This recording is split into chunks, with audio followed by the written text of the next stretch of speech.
Here's something that you need to know right now.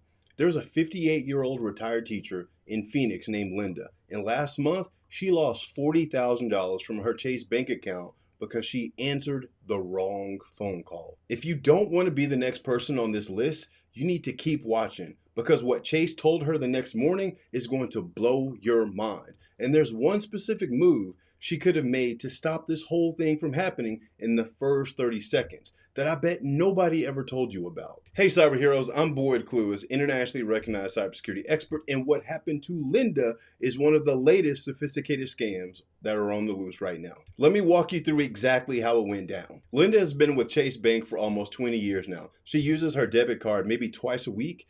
She's the last person you would ever think would fall for a phone scam like this. And that's exactly the whole point while I'm telling you her story today. It was Tuesday afternoon when Linda had got home from running errands. She put away the groceries, the kids aren't home, the house is quiet. Her phone rings, she glances at the screen, and the caller ID says Chase Fraud Department.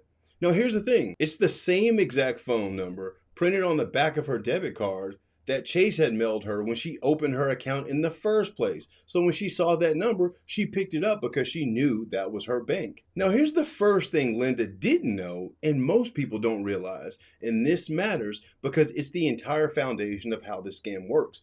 Caller ID is not a security feature. It's just a label. Scammers have software that can spoof any phone number they want, and the technology is so cheap and easy to use, they're running it on millions of phone calls every single day in this country. Now we're gonna come back to what Linda should have done in that exact moment because it's simple. It takes 10 seconds and it would have saved her every single dollar. Okay, back to Linda. She picks up the phone and a calm professional representative answers by the name of Mike.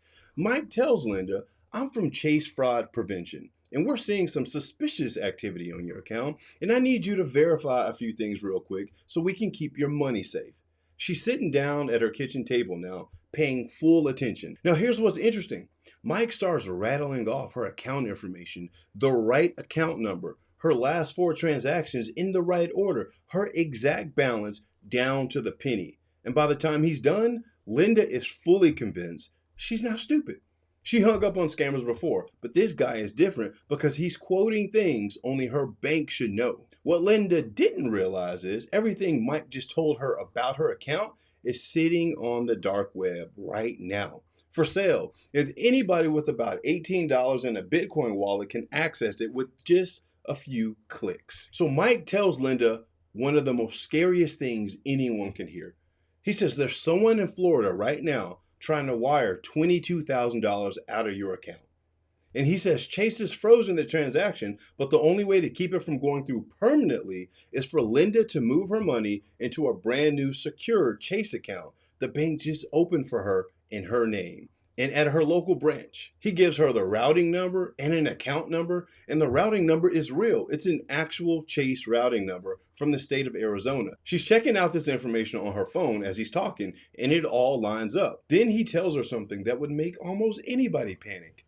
"We can only hold this transaction for 30 minutes. After that, it is going to process and take your money." All right, so pay very close attention to this next one. Protection point 2, and this is the one that Linda needed the most. Real banks don't ask you to move money to keep it safe.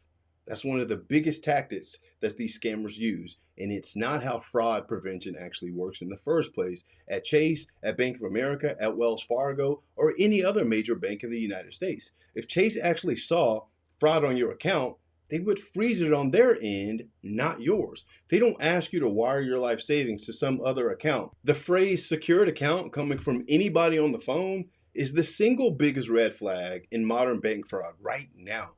Linda heard it and she trusted it because she thought she was actually talking to her bank. As a security advisor, hear me on this one. The rule is to hang up on every single one of these calls. Then call the number on the back of your card yourself. Stay with me, cyber heroes, because protection point number 3 is the one that even most cybersecurity experts forget about. And it's the move that could have flipped this whole situation back into Linda's favor at the very last second. So Linda gets in her car, she drives to her local Chase branch, walks up to the teller and says, "I need to wire $35,000 to a Chase secured account." And a teller processes it, But the teller didn't flag the transaction because Linda was calm, dressed normally, and the receiving account was an actual Chase account inside the Chase system. So the teller did her job and moved the money forward. Now, here's protection point number 3. If you're ever moving more than $10,000 at a bank branch, especially if someone on the phone told you to do it, say these exact words to your teller. Someone on the phone told me to do this. Watch the teller's face change. As a payment security specialist who's worked with banks for over a decade, I can tell you this is a hard procedural stop. It doesn't matter who you say you are or how much money is involved, the bank shuts down the transaction right then and there because their staff is trained to stop the second they hear those phrases. And Linda never said it. Mike calls her back 2 more times and he tells her the first wire didn't go through properly, so she needs to do another one. So she wires another $4,800 to the bank account in Delaware. By the time she hangs up the third time, $40,000 of her life savings had been moved in less than 30 minutes, and Linda still thinks Chase has it locked up for her good. Now, here's where things get even worse. Linda wakes up the next morning around 4 a.m. with the feeling in her stomach that something is wrong. You know that feeling where something is wrong, but you can't quite put your finger on it. She pulls her Chase app up on the phone. The $35,000 is gone. The $4,800 is gone. She calls the real Chase fraud number, the one that she should have called the first time, and she explained exactly what happened to the rep. The rep is kind. He believes her completely and agrees this was fraud. And then the rep says the one sentence Linda will probably replay in her mind for the rest of her life. The funds were withdrawn from the account the day that you deposited them. I'm sorry, Linda. There's nothing that we can do. Let me say that again because I need you to hear this clearly. Chase confirmed the fraud. Chase wanted to help her, and they still couldn't do anything about it. Because once a scammer gets the money into their fake account, they pull it out within hours, sometimes minutes. Cash advances, wired to crypto, a money mule pulling it out at an ATM somewhere overseas. By the time the real bank sees the fraud report, the money is sitting in 4 different countries, and it's untraceable. This is protection point number 4. And like I told you earlier, this is the one that even most cybersecurity experts get wrong. There's a federal regulation called Regulation E, and it requires banks to provisionally credit your account within 10 business days if you file the fraud report in writing and a police report at the same time, both documents on file together. Most Chase reps will never volunteer this information. Linda didn't know. She waited 47 days for an answer and then finally came back as denied. Can you imagine how that feels? Having hope that your bank is going to give you your money back only to leave you hanging for 47 days and then tell you you can't get your money back. Have you ever heard this happen to anyone? Let me know in the comments.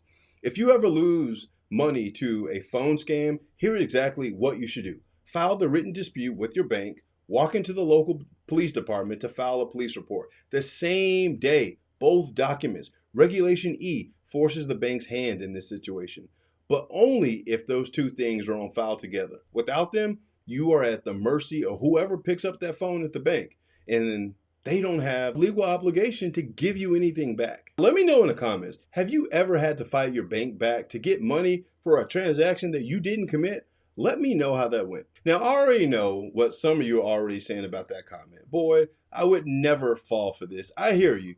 But here's what you're missing. These scammers aren't calling 100 people a day. They're calling hundreds of thousands of people every single day using AI and robocalling software that does all the heavy work for them. They got a script that has been tested over tens of thousands of times, generating victims around the globe. And this same exact script that fooled Linda is being run right now on your grandmother, your auntie, your friend, whoever works in tech, and the doctor down the street. The FBI tracked $12 billion in bank impersonation scams just last year alone. $12 billion. $12 billion, one phone call at a time. That's crazy. In the dark web, they're just selling Chase account balances for $18 per record. Bank of America, $22. Wells Fargo, $15. These scammers aren't guessing your account balance. They're buying it. Every single time another data breach hits the news and you keep using the same bank with the same routing number, you're walking right into their script. If you got some value from this video, consider subscribing to the channel and hitting that red bell because I drop new videos every single week to keep you 10 steps ahead of these fraudsters. I'll see you on the next one. Peace.